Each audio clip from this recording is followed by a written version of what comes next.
Welcome to another edition of Mortgage Talks. I'm your host, Adam Hires. We have another amazing guest on today that I cannot wait to hear what he has to say and how he can provide value to you listeners. That's the whole deal here. I'm just trying to bring as much value as I can to you all. I'm not trying to sell you a bit of goods and everything else. This is just for growth, development of myself and you all out there. So when I have a guest on here, I love learning from people. I think that's what, I know that's what really has helped me elevate my game, is just getting people that are better at things than I am and listening to them and taking in their knowledge and not being, just egocentric and thinking that I know everything. I don't. The more that I listen to others, the more I realize there's a lot of similarities, but there's also nuances and things that I need to learn and get better at and sharpen my tools, or things I did in the past, maybe I need to go back to. So that's always a thing. And I always look at that too, is like when I first got into business, what was I better at actually than I am now? And a lot of people just look at what am I better at now? They don't look at what was I actually better at in the beginning. And there's a lot of things when you're in the beginning, you do better than in down the line. And one of those is just enthusiastic nature and blissful ignorance sometimes is a great thing as well. And we talk about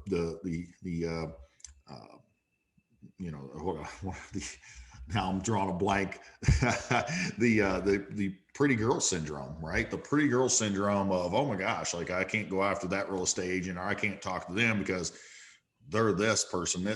You only get that after you've been in the business for a little while, and then you start putting these titles on everybody, and there's so many things. So there's always things that you can go back in and think, what can I do better? And this new challenge, this new state has kind of retaught me some things. And what did I do really good in the beginning? How was I operating? And also take the new things I'm doing and the new ways I operate my business and the team I have and all this stuff that we can do to grow our business. So guys and gals, if you're balling on a budget out there, you just got to pick up the phone, right? You just got to make some contacts.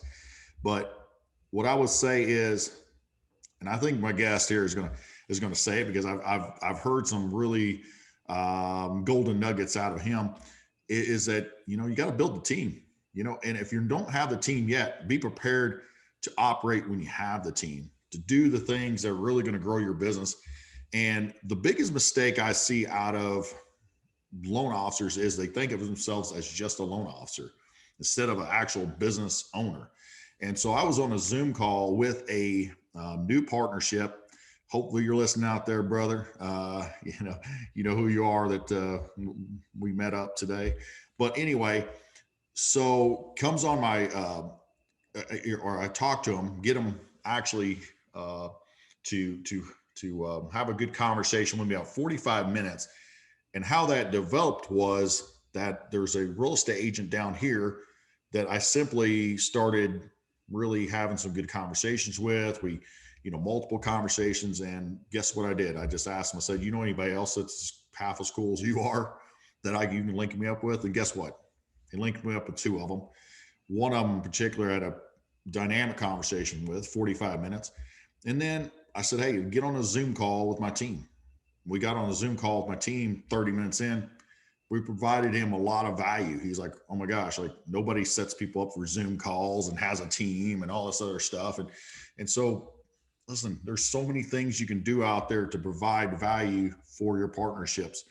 If you don't like a cold call, find people that can introduce you to people. Keep going back to that. People want to help people. That's what I've noticed. I think so many times in this society, people are looking at all the bads coming through Facebook and all these other, social media platforms, is they're not seeing all the good. And still people want to help people. If you're cool with somebody, they want to set you up with somebody else. And just go back to that well, ask it. So now at this point in this journey here in Georgia, I'm starting to gain some good relationships. So now it's like, okay, what do I need to do? I need to ask to set up for another relationships. And so the journey is going well. We got a Georgia contract a few weeks ago. Boom, shut it down in 15 days. We're off and running, baby. So tons of pre-approvals out there. Got a agent that sent me one that was turned down by the bank, and she's frantic. Oh my gosh. And guess what? She called me. That's always a huge deal because that means they trust you to get that deal done. And so building up trust. Just did a video. Again, if you want a great video by a copywriter done, go to Dallas Hardcastle, get a hold of him. Just did my Power 4 video today. They're going to put that all together. It's copywritten so I can get butts in the seats, because what I'm the best at is going to events, helping people grow their business. And then guess what? I always leverage 3-4 relationships out of that, because I'm going and helping people grow. It's not just, hey, have a cup of coffee, which that's cool. You can ask for people a cup of coffee. I'm not down in that. However, is there another value you can provide? So go to Dallas Hardcastle. Mortgage Talks is you can plug that in, and you'll get a discount coming from me. And yeah, just that's what I got going on. I don't want to go into a big bunch of stuff here because I got a guest that I need to get on here and absolutely share a lot of knowledge with. And this guy is a coach. And so listen, I don't know that I'm the best coach for you out there. And I'm not really taking on a bunch of coaching clients right now. I have coaching clients, but I want to bring on people that you may need to link with and it may resonate with you to grow your business. So you're not going to offend me if you bypass me up and you go to one of our guests here and use them to grow your business. It's really not, because that's what this is about, is introducing you to awesomeness and growing your business. So without further ado, we got Roland on here. Roland Cochrun. How you doing, brother? I am so good. So good. No complaints, man. Only good things going around. This was, a lot of pain in 2020, no doubt, but in mortgage, yeah, the pandemic caused some pain, but that was about it. It's a good thing in the industry. It's hard to not have a little grin on your face at the end of this. Yeah, absolutely. Absolutely. It was good for the mortgage industry for sure. Good and bad for people. I think we can talk about that, even within the business, because, you as a coach, I'm sure you see how people did not really take advantage of that the way they should have. They weren't prepared for the business to grow. And now with rates moving up and, we don't know where that's going to go, and the refinances not being there as much, like maybe they weren't prepared to continue the growth. I think that we could talk a ton about that, right? Yeah, it's what it showed me from a coaching perspective, because I have businesses back in the Northwest, but I really have nothing to do with them as long as things are looking great, and they'll call me if something doesn't. But what I saw as somebody who's removed from all of that was blind spots. I mean, just, it's easy to be in the hustle, and it's easy to be busy and think about this campaign and these mailers and, dropping this campaign and HomeBot. And, it is easy to get excited. And then when either that stops working, the world changes, or most common, you just lose your excitement. Really, I mean, a lot of that's what happens most likely, especially for most people who are probably listening to this. They're enthusiastic entrepreneurs who really look at their mortgage business as a business. And yeah, if you're not careful about how you're running it and thinking about it, you'll get burnt out. I mean, if you try to pretend like you're still a loan officer, not a business owner, you can only keep that act up for so long, 10 years at the most. And even money won't do it for you at that point. Yeah. Money. Yeah. I think some listeners out there that they've never made a ton of money. They're like, whatever, right? Like it is money. What we all want to make obviously a ton of money, and that's great. But we always talk about in this podcast, there's a lot more to it. And I love that you said, enthusiastic, and one of my power four is energy is number one. Energy is life. And so if we don't have the energy and passion, the why of what we're doing, then the prospecting, the marketing, and the relationships are probably not going to be there. So. Yeah. You have to know, you got to know what you're about. I think that's and you've experienced this as a coach. A lot of people will contact you, and, the more miserable they are, the bigger the list. I want to do this and this and this. I got this idea. I want to start a podcast. I want to, we need a YouTube channel. We, no, I'm not taking advantage of the power of my CRM, and, this huge list that they can talk for 40 minutes about the things they want to do.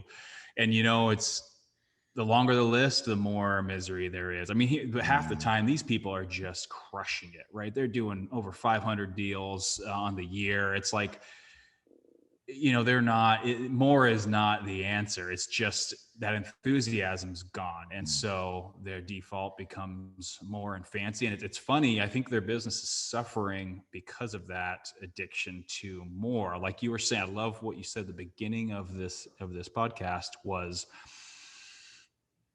losing sight of what we were doing when we started. That infancy, that's the piece that needs to be your personal brand, right? When the things you were saying and doing at your infancy of your business, that's the purest stuff you have to offer. The rest is going to slowly, if you're not careful, the rest will just get slowly tarnished, and you'll turn into just vanilla like everybody else, because you'll be copying them and emulating them, and you'll see success doing that. And then you lose yourself and your personal brand. And that's when we lose that enthusiasm, because at that point in time, that's my own personal story. It's what happened to me. And then it doesn't matter. It doesn't matter how much money in the world. All you're left with is, I played the game that the United States and the government and the feds set up for me. And that was it. So the money's almost not good enough anymore, because I built it using somebody else's platform, somebody else's game. And it's at the sacrifice of my personal brand, which that's not a good feeling. Wow. That was, I love that, man. I can't even express how, that's very moving what you said, for sure. I think that, that was fire. I mean, it's one of those times that, again, once in a while I have someone on here that says something so, just so deep and connecting, that I'm listening and I don't have a response so much because I'm just listening. But what I would say to that is absolutely, if you're out there, please listen to that. This is one that I'll re-listen to. I always do. And I'll continue to go, okay, am I doing that? Because losing your brand, losing yourself, and you said it, you have something in the beginning that's what's carrying you. And then all of a sudden you could just lose that. And then you're losing yourself. And then all of a sudden, when you're trying to play outside the authentic role of who you are, and you're putting all these systems and everything, which is cool, and which is something you need to do, but then you lose, the system makes you lose yourself, then you're never going to be happy, and you're probably never going to scale to the where you want to be and live the life you want. So absolutely, man. I love that. That was great insight for sure, Roland. And that can happen too. And that can happen when you're not experiencing success too. It's not something only people who are closing over 300 loans a year. I see this happen in people who are closing 12 loans a year. It's the same issue. And I like to talk about it in that way. I mean, as a coach, I truly see everyone as equal. We have different problems. Some are, they don't have the money problems. They're struggling with something else. But in the end, it all comes down to congruency. I mean, are you running your business how you know you can? Or are you holding back or afraid of doing something for really no good reason? Because, that infancy, that's the fire. That is the stuff you hear me saying right now. I had to train myself to be okay to talk about this. If you look at maybe some of my early podcasts back in my days where I thought that impressing people was important, I talked about a lot more flashy, fancy strategies, tips, things like that. But it's just a distraction. There's no, especially since COVID, there's no room anymore for fluff. It's people, there's too much false stuff out there. So you better bring your raw self to the table, to your referral partners, to your borrowers, or you will be passed up. That's the real threat. We don't have to worry about Quicken and these folks, Zillow, blah, blah, blah. Yeah, they're moving in. FinTech's got their little plan. They can't do the deep work. Yeah. But if you can do the deep work that they can't, because deep work can't be scaled. It's person to person. It's connection. It's just, you have to create the space for that. They don't value that. They value speed. So I'm not bashing them. They just don't. If deep work's not on their radar at this moment, it could become a priority for them, but it's not. That's what you have, and that's going to be what protects you going forward. You will have a job 20 years from now, despite FinTech and all their moves, if you have that, if you've made room for that deep work. And know who you are. Because if you don't know who you are, that deep work, you can't do that deep work. It's still going to be artificial. And so you'll come on here, Roland, I'm trying to be myself. I'm trying to be unique. Yeah, that's the problem. You're trying. Right. It's an effortless thing. It's that infancy, and we forget about it. And the world trains us to not bring those unique elements to our mortgage business. And that's exactly what you don't want to do, especially going forward. This digital world, your story is the only thing that's going to make you unique. Yeah, you're absolutely right. I think we've all struggled with that. I mean, you're right. I mean, when you scaled up, you could struggle with it because you try to become somebody you aren't. And then even if you're not scaling, you're trying to become somebody you aren't. And then you're not scaling because of that. There's so many things to be said for that. And I've certainly struggled with it. I mean, I remember looking at myself in the mirror and a couple years in and going like, what the hell? I mean, you're the power lifter that, lift a ton of weights, and you're getting like, almost like you're, so scared to say anything. It's like, okay, no, I'm just taking back control. This is enough, And so it doesn't mean I'm not treating people great and I'm going around terrorizing and throwing things. But it means like there's a sense of pride. Like, no, I can operate and I can talk the way that is comfortable for me and just be authentic. And so I think we all struggle with that from time to time.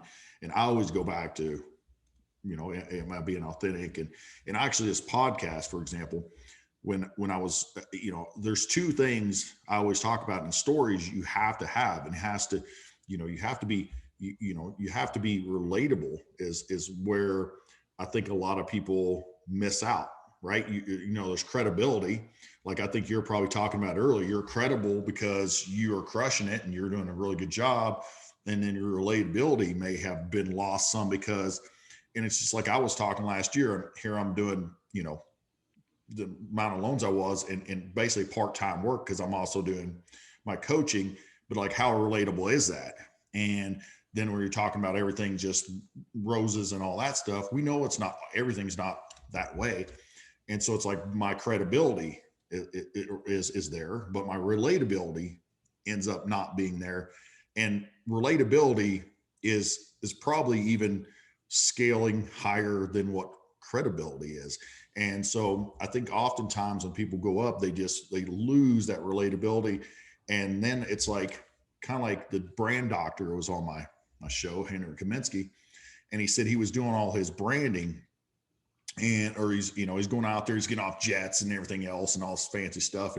And somebody's like, that's cool. I mean, looks like you're big balling, but like, what do you actually do? Like, how do you help people?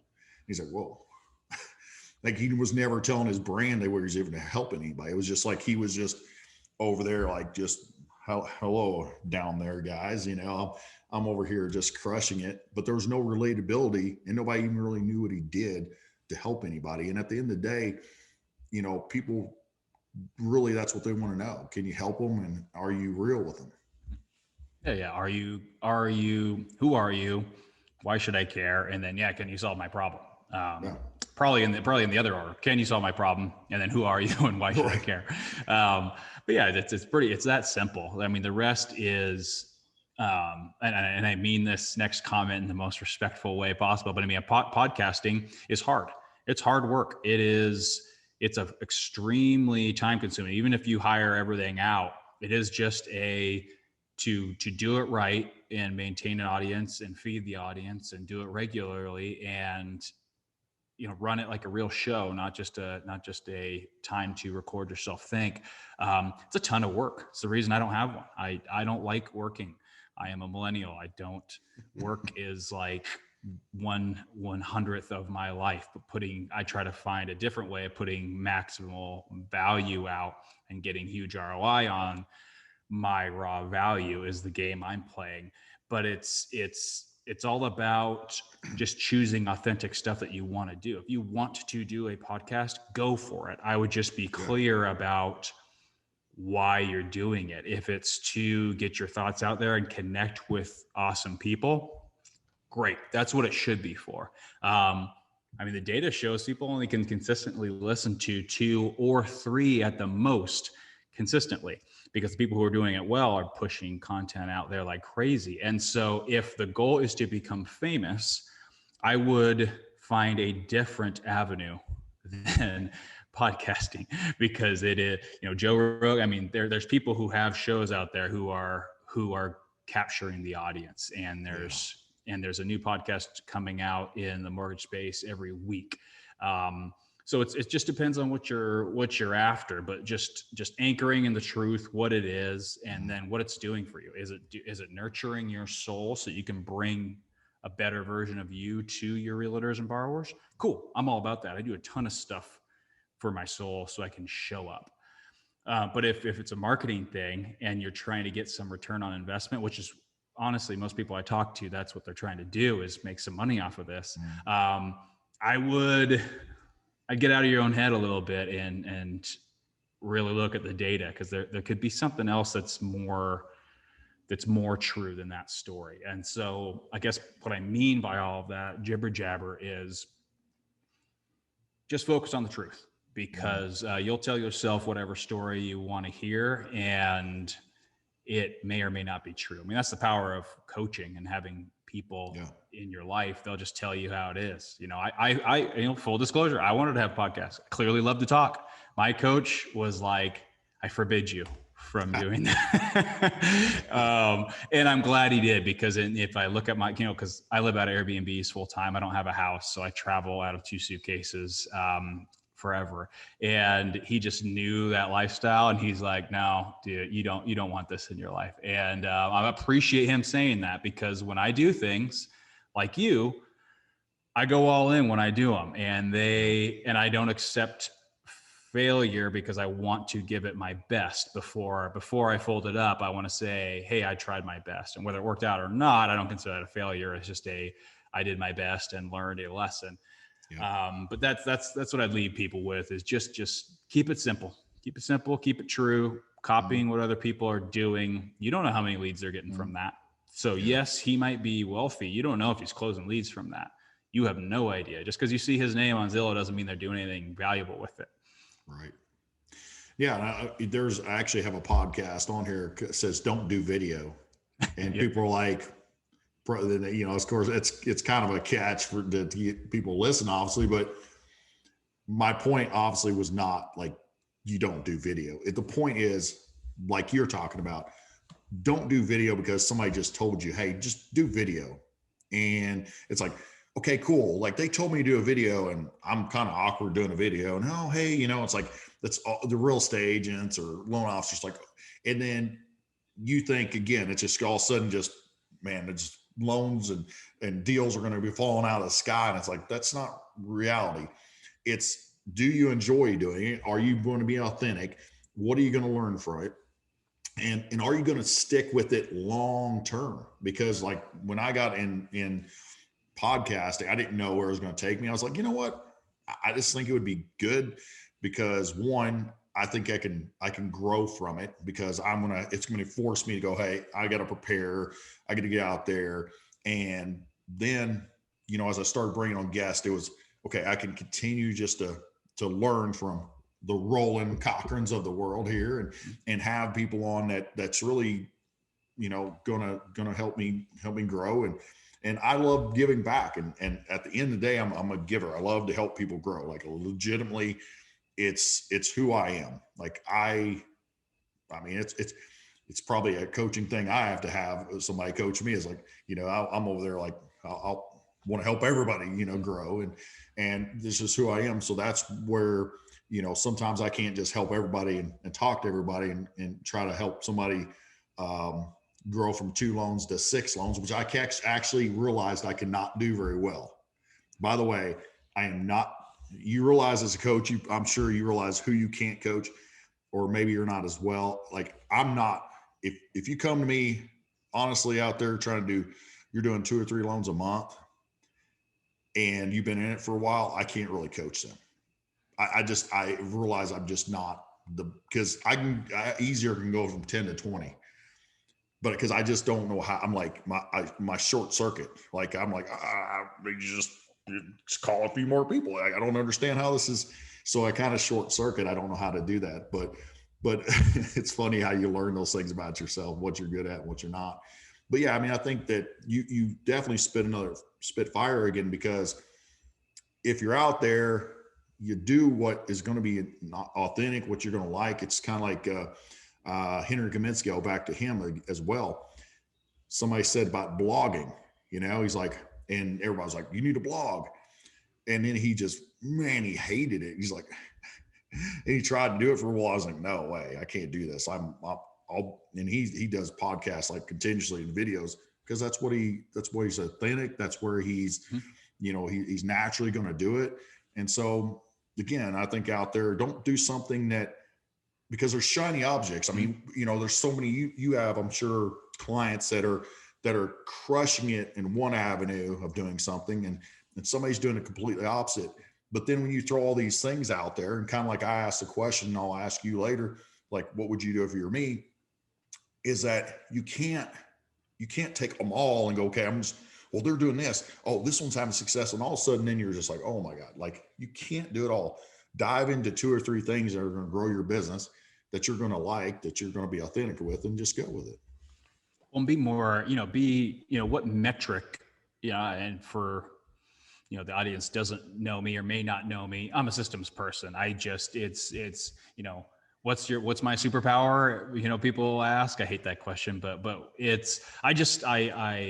because I grew up poor and didn't have any mentors, everything always had to be a system because I didn't know anything. No one could teach me anything. And so from age 15, when I really decided I was going to become financially free and retire by 30 or sooner, it was just a system. What does that system look like? What does somebody who wants to do that need to do? So what metric are you trying to change, right? So don't flex this huge list of all the things you want to do. That's great. I love people who dream.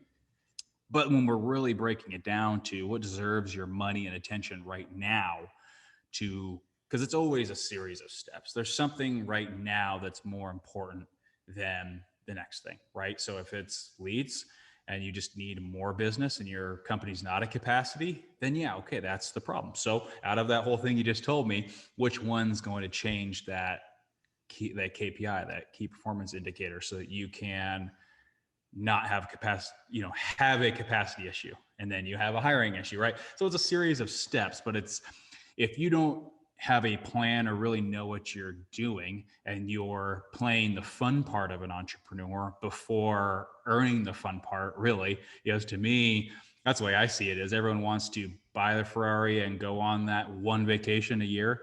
But now you have a Ferrari and you go on maybe one vacation a year.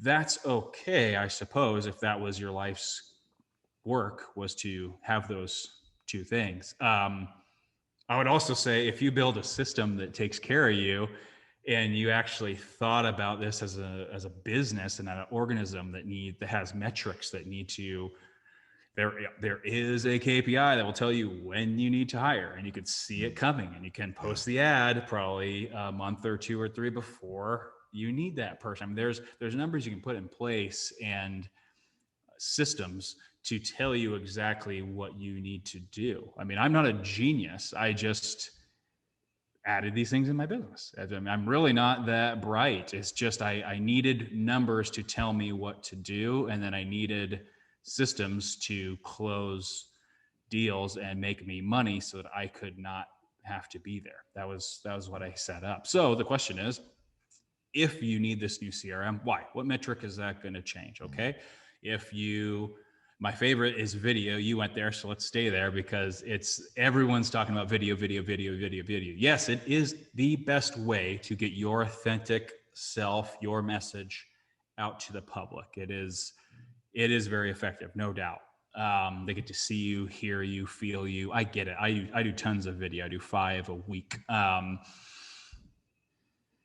However, 16% of those videos 16% of your followers / friends are seeing those videos. So Facebook's algorithm, they choose who wants to see it.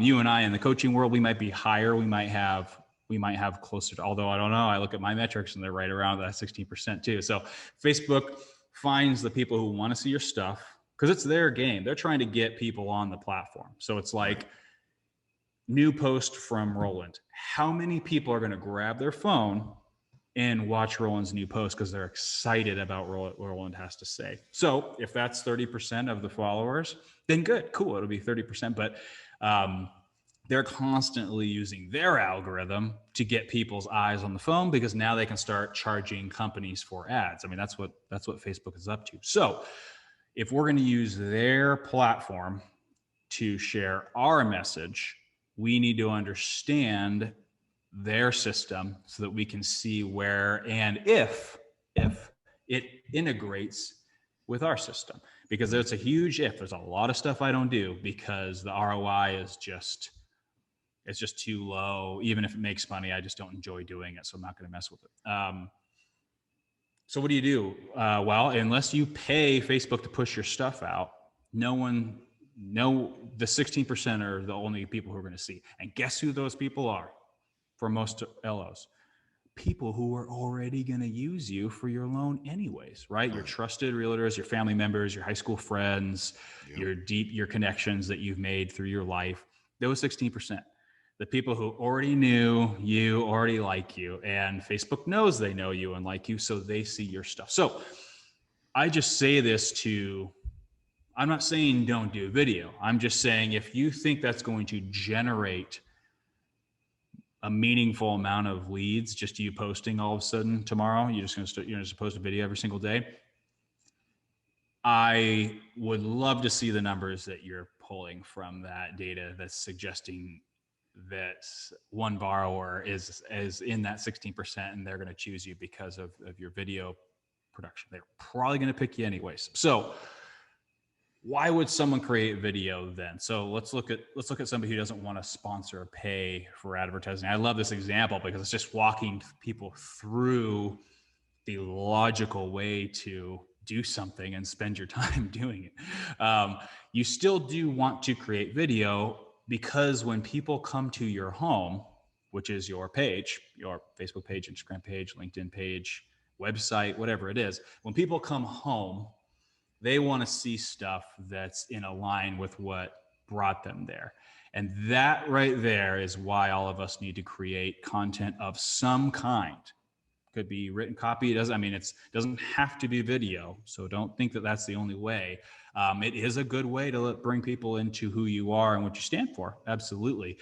But just to all the listeners out there who are wondering, what do I do online? What do I do with this whole content thing?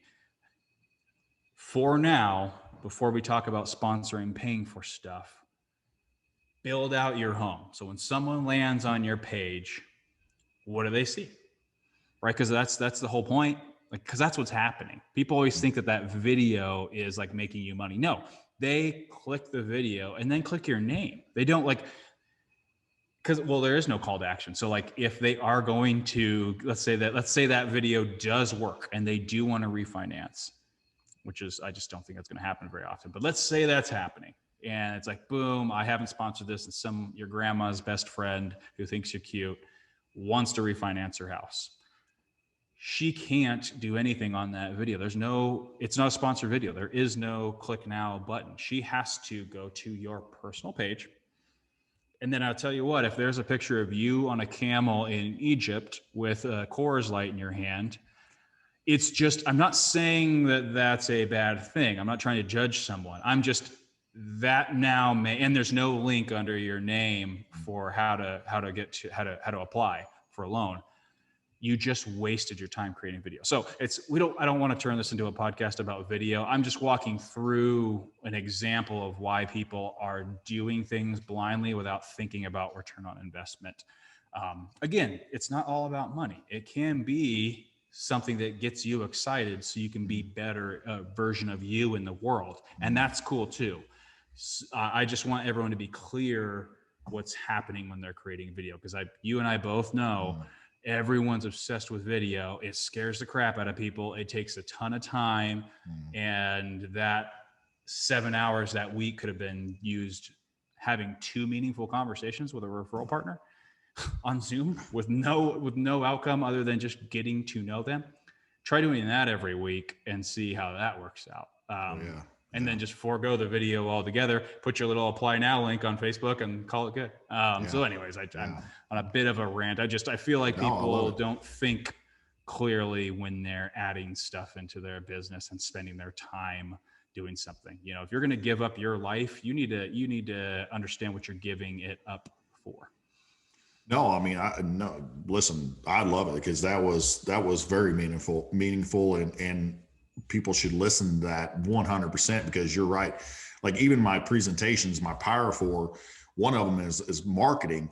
And, you know, I pick them real estate agents because that's big target audience that are there. And I'm like, I don't know if you ever watched the movie Sonic, the new Sonic, and I always reference that it's Jim Carrey, and he's in typical Jim Carrey crazy fashion. And he comes up and he said, "Captain, nobody cares, and it's like the same thing. Like real estate agents will post like sold another one, and it's like nobody cares. Like you understand, and then look at like who's liked it. It's like all the other real estate agents. Like, is that your target audience? Is your target audience your other real estate agents that really just not going to get you any business? So it's like I got to put myself out there. And it's like, well, it's again, you're hitting the nail on the head because like, well, who is liking on that post? All the other real estate agents and maybe a couple of your clients before. It's like cool, but that's not really helping. I had a client text me that and ask me, and she was like, "Hey, I was gonna do the post that you do in January when you finished up December, right?" And she was like, "I'm just not sure," because now, you know, being one of our clients in our coaching business, she's like aware of this now. So she asked, and she was like, you know, it's just simple. I said, "Well, what's going to happen with that?" She said, "Well, maybe borrowers will think that I am more credible." I'm sorry. I don't think they understand what those numbers mean. I mean, they know you didn't make $100 million. So right. that they have that enough of a brain to know like, well, her car's not that nice. Yeah. So they know that. And so now it's confusing. So it's like, okay, 100 million, this many families help. It's just useless data because they're not a mortgage professional. So now who are you impressing? Your peers? And was your peer going to refinance using you? I'm not sure. It's a very confusing message when I see that. And to be complete, and I don't mean to offend anyone. It's just the most successful people in my life who I work with, I don't see them bragging much online about really anything. They're spending their time with their family or actually making more money. They don't. they don't spend a whole lot of time flexing how good they are.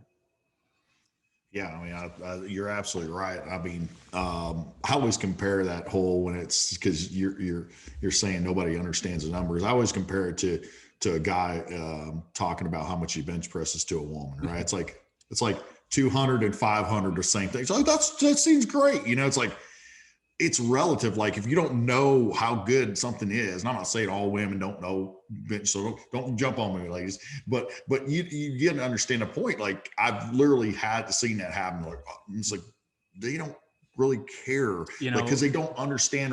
Because like if somebody comes to me and you say, "Hey, I did an X amount," and you're in a different, I'm like, "Well, how's that compared to?" So like, you know, how's that compared to the industry average or whatever? Like, so you have to explain these metrics for anybody to even understand.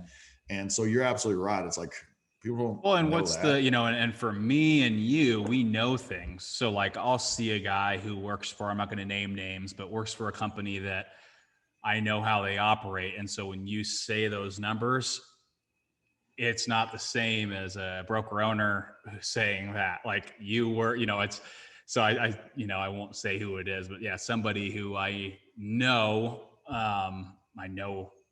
their business. They showed a bunch of numbers, and it made me giggle because it's like, I know working for that company and I know this person's particular situation. It's embellished. So and we all know, and because that's the thing is no one trusts anything that's online anymore. And it's not your fault, my fault. It's just kind of the way it is right now. It's not a very trustworthy source of information. So why would you put anything out there that's not just your story and who you are? I mean, Gary Vaynerchuk's #1 viewed video. I'll have to Google this and see, but as of 2 years ago, I remember him saying this. His #1 video was a video of him eating blueberries. And I'm not sure if he talked about really anything. I think he just talked about how much he loved blueberries. But he was eating blueberries and like it stopped the scroll because everyone's like, this is weird. And it was, at least at that time, his #1. And then obviously the social media platforms see that people are interested. So they start pushing this blueberry video out to anyone and everyone because it's like, wow, everyone loves this video. I wonder if more people do. And then they watched it. And then, so it's, my point of that isn't eat blueberries. My point is what's going to capture people's attention is usually just more about you and some sort of narrative around what you're about, less about your production. Like I said, there's so many good professionals out there. I don't know. Maybe I'm different. You flexing how good you are based off of your numbers. My preferred professionals typically actually have kept their business. I'm not saying this is a good thing. They've kept their business smaller because they love the people and love the quality. There's a ton of flaws with that thinking because I have kept the quality and kept people and scaled my businesses and even sold them. So I'm not saying but those people are hate to say it, they're the ones that I trust with my finances, my CPAs, they're these people who have kept themselves from growing because they love the people and they love it being personal and manageable. I love those traits too. You can scale that so that their thinking's flawed in staying small. However, I appreciate that. I appreciate what they stand for. And I believe them because they're not on Facebook. He's busy taking care of his people. I don't even know if he has a Facebook account. So that's how I think. I don't know. So I guess the conclusion there is get in the heads of your ideal client and see what they think when you're bragging about how much you're closing. I don't know if they care. It could be a turnoff. I don't know. Certainly. I don't ever post my numbers. I mean, I've never been that way either, you know.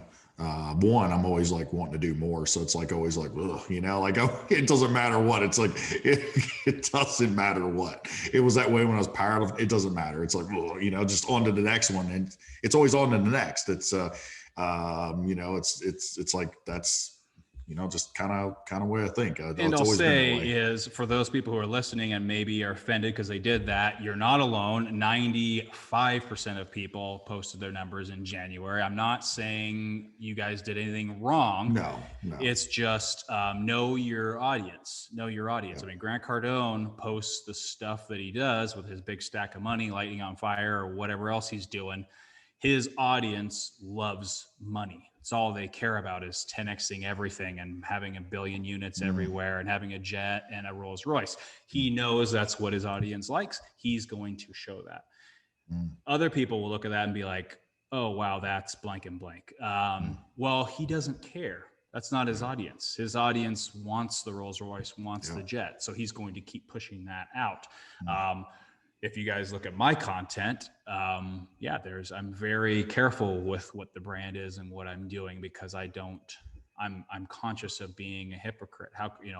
If I start posting about numbers and money, yet I'm out here saying that taking back control of how you're doing things is the most important and enjoying yourself while you're doing it, that would be an inconsistency now. And that makes that harms my credibility. So just being mindful. Yeah. Mindful of who you are and what you're doing, not just copying people for the sake of doing it. Yeah, I think that we can, out of that, you can say, be authentic and know your audience. I mean, really, so that, again, everything, like you said, I mean, good point for saying, I'm not criticizing anybody for if you post something, you're proud of it. It's cool. I mean, anybody can have your moment, right? Just, obviously every month after month, or every time you do something good, I mean, it will be a turn off. I almost certainly whoever your audience is at some point, unless, maybe Grant Cardone's doesn't, but pretty much out there, every time you close a deal, you're bragging about it. I always talk about the marketing, make it about your client, you can make the storyline about what your client did. And what I always teach is that, like, how disingenuous, how bad is it for somebody to work 30 years, 35 years, never bought a home before, their family's never bought a home before, their credit's good, they've saved for their down payment, and you take all the credit. Like, seriously? So I love what you're saying. The same exact post. I love this message. This is fire right here. When you're going to post, I'm not saying trash the post. I'm just saying what's on brand about this event. So if we're celebrating a closing, what's on brand about this? The client, a picture of you and the client, a picture of the client's family, a brief narrative about the process of the loan and how you saved it, right? Like what's on brand about the event. So yes, you closed, you're proud of yourself, and what's your brand? But I think that's going all the way back to what we talked about in the first part of this podcast was I don't think it even goes that far. I don't think there's awareness of who they are, and their brand is so focused on more money and their next vacation and just getting out of this hellhole they're in. I get it. I was there too. I totally get that. And the way out of the hellhole is not getting so caught up in the chaos of it all and just staying focused on what's in front of you and what you need to do to get out of it. You can get out of your hellhole in 7 months. You can get right out of it. Now, not thinking about it and pretending it's not happening to you, or thinking that just because you put another 10 years into this industry, you're going to have a second home in Bali and spend half the year there. No, that can happen for the guy who designs it that way. But you just thinking that you need to put your time in, no, that certainly doesn't work. Leaving your business and creating a brand that can operate without you and grow without you, that takes intentional work. There's a reason why very few people can spend half the year in Bali. It's not a simple task. It's possible, but it all comes back to just getting an understanding of what you're doing and just taking at least that much time. If you don't have an idea and you don't want to have an idea, cool. Then say that and just commit to, hey, I'm going to be hypnotized for the next 35 years in this industry. Cool. Get it. That's most people. And we're just all trying to fit in too. So when you post those things, don't beat yourself up about it. We're all trying to fit in. So when you see 90% of the other LOs out there posting about their production, I understand the desire to want to post, especially if your numbers are better than theirs. The humans want to fit in, and status is very important to us, where we line up, where we measure up. It's very important to us. So I can understand why there's so much of you that's saying, post this, post this, post this. There's nothing wrong with you. We all struggle with fitting in. It's just, we got to stay on brand here. This is not about you. It's about the marketplace. And then if it becomes about you, that's when things start going, not well. Nice. Roland, man, it's been a great pleasure. I know that people are going to want to connect with you here for sure. I'm extremely grateful you got on here and was able to connect with you, because I certainly learned. And again, this is one I'll listen to again, as I always do, and take some nuggets from it and analyze and go, okay, where can I be better based on what he said as well. So great job. Great job. I appreciate it. Where can people find you? You coach loan officers, correct? Yeah, we have coaches. I've removed myself from the coaching piece, but I have coaches that Nice. Meet my standard, who have removed themselves from. But you cast the vision, and they're carrying out the vision. So what you're saying is it is cascaded. So when they hear you talk, then it's the same kind of vision as what you're cascading to your people that are helping the clients, correct? Yeah, it's because I've gotten clear what the brand is. So what is my brand? So I help. Exactly. So I'll answer this. So Roland, ROLAND, Cochran, COCHRUN.com is my website. Roland Cochran. You can find me on social media platforms. But to stay on theme with what we talked about, what is my brand? Well, I remove mortgage professionals from the day-to-day operations by building systems that allow them to do so. That's what the brand is. That's what we do. That's all we do. We get you into a position, an ownership position. So you are either just a marketer, just a salesperson, or maybe you're not really in the business at all and you have a marketer and a salesperson. Well, it's up to you. I don't care how removed you get. The point is that you're only doing the things you want to do and the things that make the most amount of money. I don't really care if you want to go on vacation or not. I just want to make sure that you're in control of your income and how you're using your time. So when I hired the coaches, it's tough, right? Who are these people? Well, they need to walk the walk. So they need to have built a business, scaled a business, and removed themselves from it. And they can either still own it or sell it. I don't care. You can still own it. There's nothing wrong with owning a business. You don't have to have sold it, but you need to be removed from it entirely to the point where you don't go into the office. So those are the people who coach for us, is because if you're going to talk to another mortgage pro, you need to have the clean airspace to coach them. And that is difficult when your head's spinning out of control and you've never gone through, which is the hardest part, removing yourself from your business. It's hard. It's hard when you created a brand and you were the brand and it's your baby. And then you're going to step back into an ownership position and watch other people do it. That is terrifying. And very few people in this world get to a point where they have sound enough business, sound enough clear brand, and sound enough systems to step away and let it happen. It's not hard though. I've developed a method of it that works 100% of the time if you do the work. For those of you who are interested in that, reach out. We can have a conversation and see if it's a good fit with where your head's at. I am not a money guy. If you are trying to scale and blow up and you want to be very much involved in that and not enjoy your life, there are a lot of other coaches who will help you just blow up. Tons of them, tons of great coaches in this space who will get you from 10 to 20 and 20 to 30 and 30 to 100. Honestly, there's coaches that will do that better than me. Now I'm the ones that it's time for clarity and it's time to take back control, that we can help you with. Perfect. Well, Roland, what a pleasure, and look forward to collaborating again in the future. And y'all, if that spoke to you, get in touch with Roland. If you have anything for me, let me know. Drop me a review on my podcast. I'd greatly appreciate it. Go out there and keep crushing it. Remember, limited risks equals limited income.